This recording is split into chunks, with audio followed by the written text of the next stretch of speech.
Between 1206 and 1368, the Mongol Empire wiped out roughly 40 million people. That was about 10% of every living human on the planet at the time. And the way they killed was not fast, not clean, and not anything close to merciful. These are the 20 worst torture methods used by Mongol armies, counted down from 20 to 1. And number 1 is the reason entire civilizations chose to surrender rather than fight back. Let's start with number 20. Locked in a box until you rot. The Mongols had a punishment called immurement. They would shove a prisoner inside a wooden crate barely bigger than a coffin and leave them in the middle of the desert.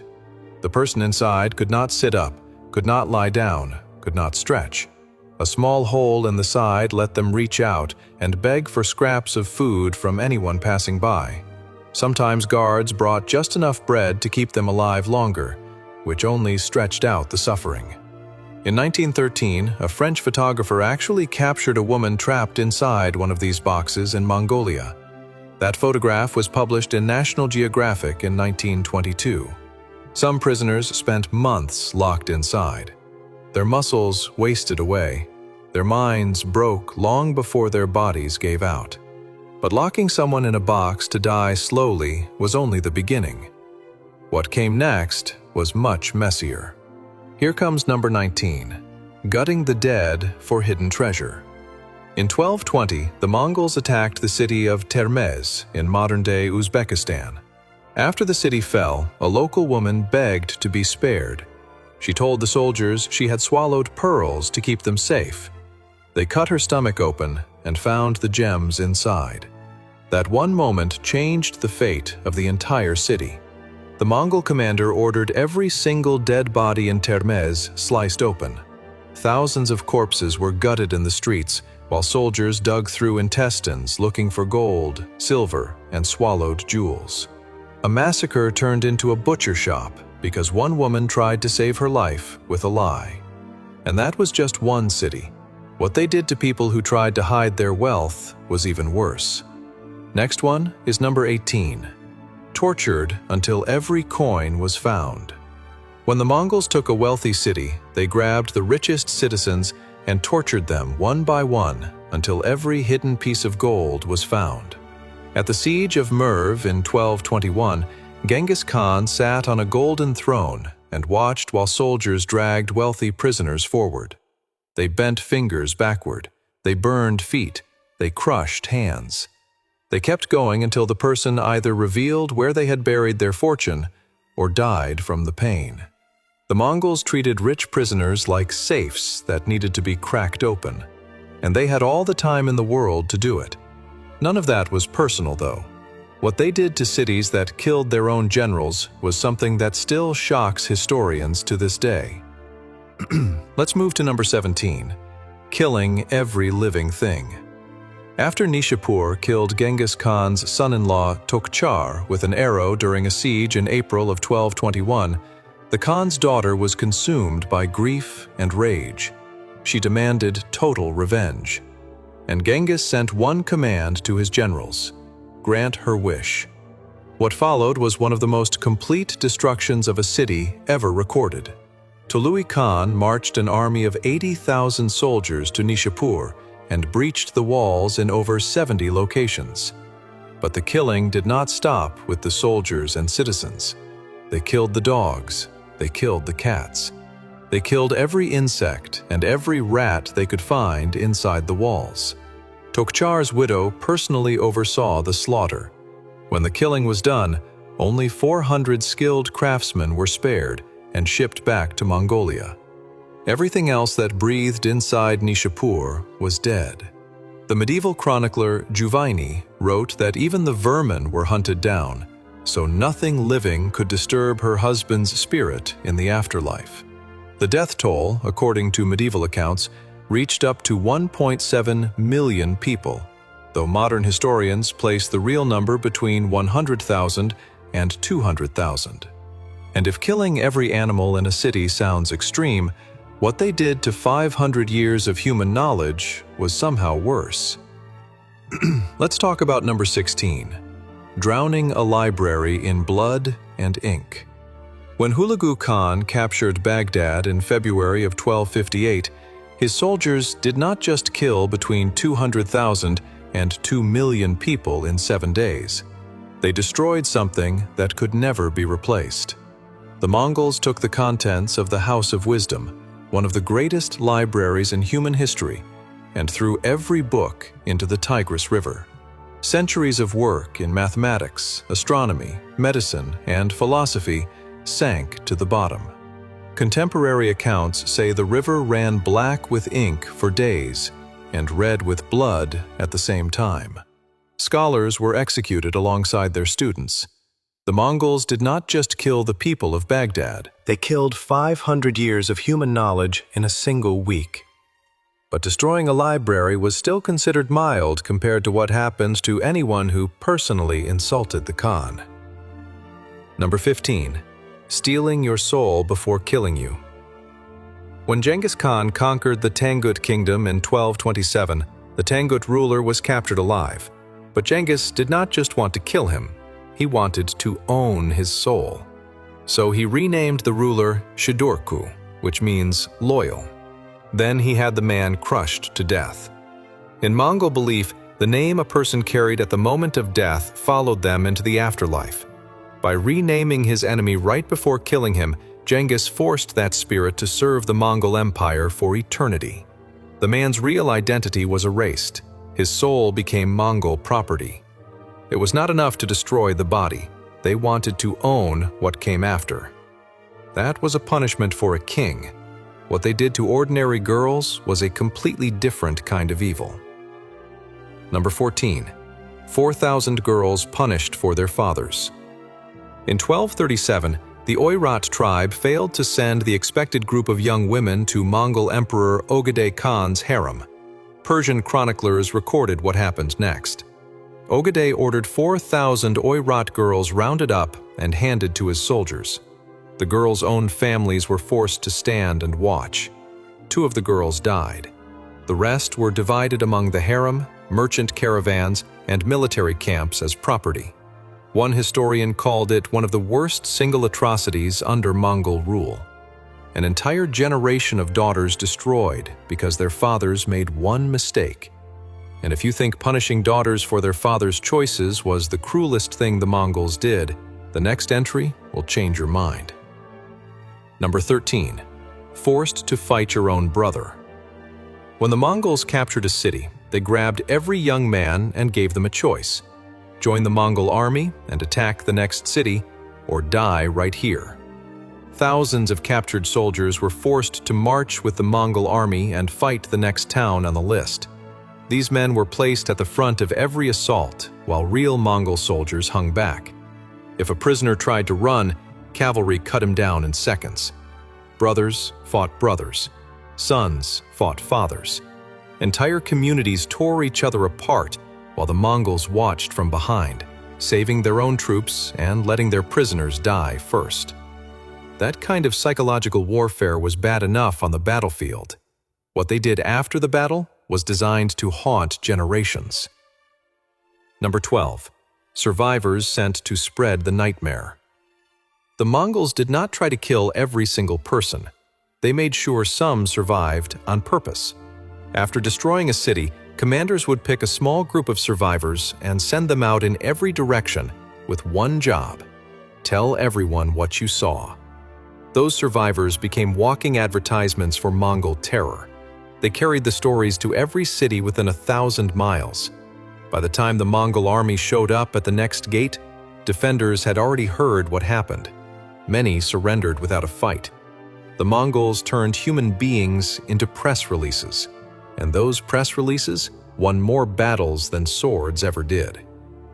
If you are learning something from this video, hit subscribe right now. We cover dark history every week, and the next 5 entries will genuinely shock you. Number 11. Crushed to death by elephants. In 1305, the Sultan of Delhi captured a group of Mongol prisoners and turned their own terror tactics against them. He had the prisoners crushed to death, one by one, by trained war elephants, while entire crowds watched and cheered. The elephants stepped on each prisoner slowly. After they were dead, the Sultan built a tower from their severed heads and displayed it at the city gates. The Mongols who heard about that tower carried the story back to their commanders, and for once in Mongol history, the terror traveled in the opposite direction. And this is where we move into the punishments the Mongols used inside their own army. Number 10. Executed for falling asleep. The Mongol military code, called the Yasa, was written by Genghis Khan himself, and it had zero tolerance for failure. Fall asleep on guard duty, and the punishment was death. Retreat without orders, death. Drop equipment on the march, death. If one member of a 10-man squad deserted, the other 9 could be executed, unless they brought the deserter back.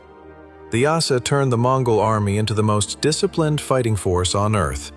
But it also meant Mongol soldiers feared their own commanders almost as much as they feared the enemy. Obey perfectly or die. There was no space in between. Breaking military code got you killed fast, but breaking a promise to the Khan got you something much slower. Number 9. Smothered without a single mark. The Mongols believed spilling noble blood on the ground would cause earthquakes, floods, and plagues. So when they needed to execute someone of high rank, they found ways to kill without leaving a single drop on the earth. One method was smothering. The prisoner was held face down while soldiers pressed heavy felt blankets over their mouth and nose until they stopped breathing. No blood, no marks, no wound of any kind.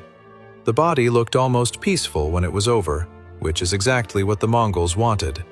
But the death itself took long, agonizing minutes of suffocating terror while the victim was fully conscious and fighting for every last breath the entire time. The Mongols had another bloodless method that was even more creative than smothering. Number 8. Cooked alive in sheep fat under the desert sun. A captured Persian nobleman discovered this punishment firsthand. The Mongols covered his entire body in thick sheep fat, wrapped him tight in layers of heavy felt, and left him tied up under the blazing desert sun.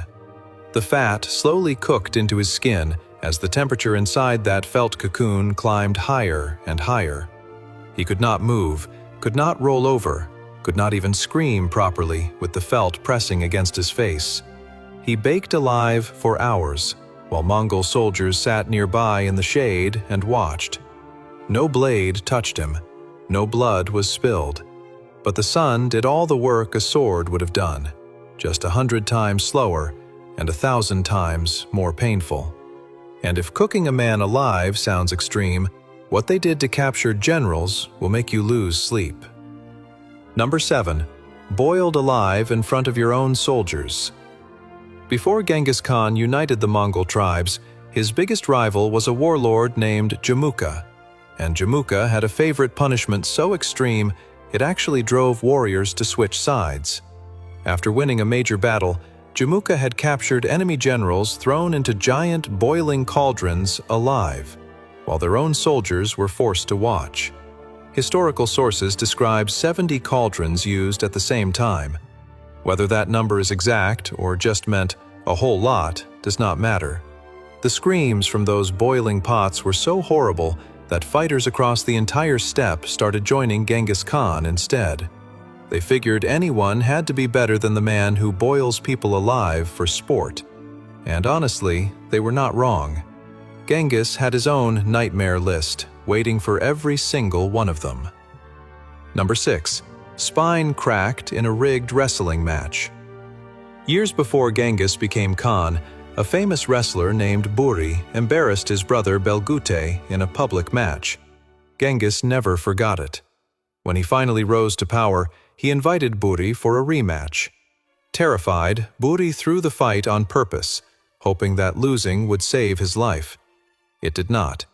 At a signal from Genghis, Belgute slammed his knee into Buri's back and pulled on his collarbone until the spine cracked apart. Buri was dragged outside, paralyzed but fully awake, and left on the ground to die while everyone watched. The Mongols called that mercy, because no blood touched the earth. Number 5. Heads on poles for miles. After taking a city, the Mongols lined the main road leading away from the ruins with severed heads mounted on wooden poles. The heads stretched for miles, creating a pathway of death that every traveler had to walk through. Imagine walking for an hour and seeing nothing but human faces on both sides, rotting in the sun, flies swarming around open eyes. The smell carried for miles in every direction. Every person who walked that road became another carrier of the story. The Mongols turned conquered roads into permanent horror museums that stayed that way for months. That was what they did to strangers. What they did to people who betrayed their trust was far more personal. Number 4. Fed to dogs as public sport. After a Mongol army lost a battle near Isfahan in 1228, the Persian victors dragged their 400 Mongol prisoners through the streets behind horses until the bodies were torn apart. Then they fed what was left of the corpses to dogs, while the whole city watched and cheered. Families brought children to see it. People laughed as animals tore at the remains of warriors from the most feared empire on earth. The people of Isfahan turned Mongol deaths into a public festival, and that was the biggest mistake they ever made. The Mongols never forgave that city. They remembered every face, every cheer, every insult. Years later, they returned with a much larger army, and the payback was so extreme that the entire region went silent for a generation. And that was revenge from the other side. What the Mongols themselves reserved for enemy kings makes all of this look like a warm-up. Number 3. Eaten alive by your own greed. In 1218, a governor named Inalchuk made the worst decision in human history. A Mongol trade caravan of 450 merchants arrived at his city of Otrar, carrying silver, gold, silk, and furs.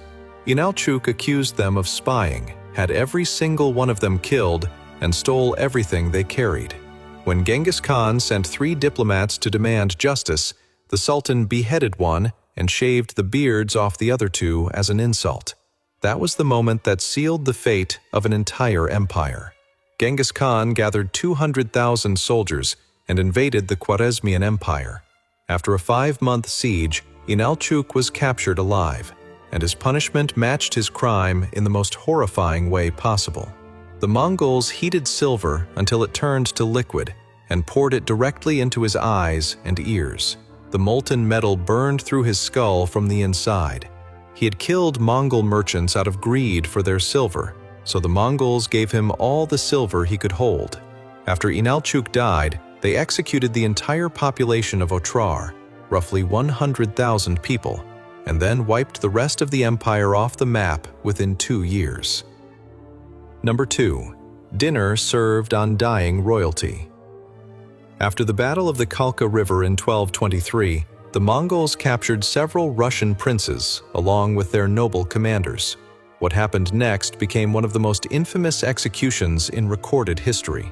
The Mongol soldiers laid every captured prince flat on the ground and placed heavy wooden boards on top of them. Then the Mongol generals sat down on those boards and held their victory feast. They ate roasted meat, drank wine, and told stories about the battle they had just won. All of this while the Russian princes underneath them were being slowly crushed and suffocated to death. The cracking of bones under the weight of laughing men. The muffled screams getting quieter and quieter until they stopped completely. The Mongol commanders ignored all of it and kept eating. This was not just an execution, it was a statement. You are so far beneath us that we will use your dying body as furniture while we celebrate your defeat. And the last is number 1. Rolled in a carpet and stomped by war horses. In 1258, Hulagu Khan and 150,000 soldiers captured Baghdad, the most powerful city in the Islamic world. The Abbasid Caliph al-Mustasim, the highest religious leader in all of Islam, was taken prisoner. The Mongols rolled him inside a thick carpet, tied it shut, and rode war horses back and forth over his body until he died. The carpet kept royal blood from touching the ground, satisfying their religious rules. But the death was pure agony. Every hoof broke more bones, while the carpet trapped him so he could not even flinch. He could not scream. He could not beg. He just felt his own skeleton collapse piece by piece under the weight of charging horses, while the most feared army on Earth watched and waited for the movement to stop. During the week of killing that followed, somewhere between 200,000 and 2 million people died in Baghdad. Libraries holding centuries of science and philosophy were burned. The Tigris River ran black with ink from all the destroyed books and red with blood at the same time. Scholars who had spent their entire lives studying those texts were executed alongside their students. A city that had been the center of human knowledge for 500 years was erased in 7 days. And the man who ruled it all died wrapped in a rug under the hooves of war horses, while the greatest empire on Earth ate dinner a few feet away. At its peak, the Mongol Empire covered 24 million square kilometers, the largest connected land empire in the history of the human race. And every single mile of it was built on pure, cold, calculated terror. That was the Mongol Empire